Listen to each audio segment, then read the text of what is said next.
The term terrorist is an empty distinction, designed for any person or group who chooses to challenge the establishment. This isn't to be confused with the fictional Al-Qaeda, which was actually the name of a computer database for the US-supported Mujahideen in the 1980s.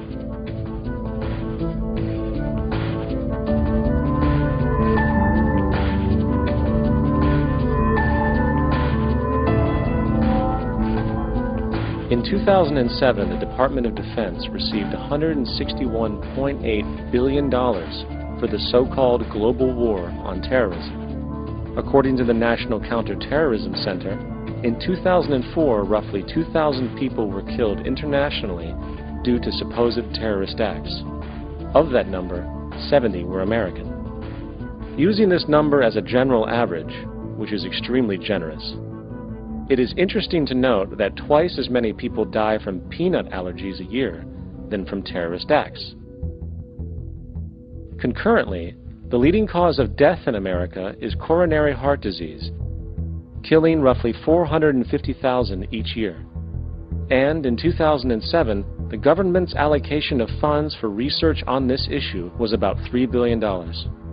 This means that the U.S. government in 2007 spent 54 times the amount for preventing terrorism than it spent for preventing a disease which kills 6,600 times more people annually than terrorism does. Yet, as the name terrorism and Al-Qaeda are arbitrarily stamped on every news report relating to any action taken against U.S. interests, the myth grows wider. In mid-2008, the U.S. Attorney General actually proposed that the U.S. Congress officially declare war against the fantasy.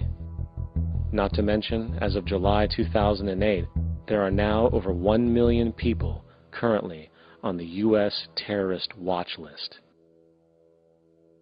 These so-called counterterrorism measures, of course, have nothing to do with social protection, and everything to do with preserving the establishment amongst the growing anti-American sentiment both domestically and internationally, which is legitimately founded on the greed-based corporate empire expansion that is exploiting the world.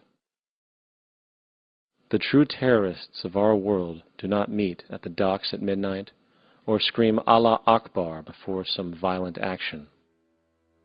The true terrorists of our world wear $5,000 suits and work in the highest positions of finance, government, and business.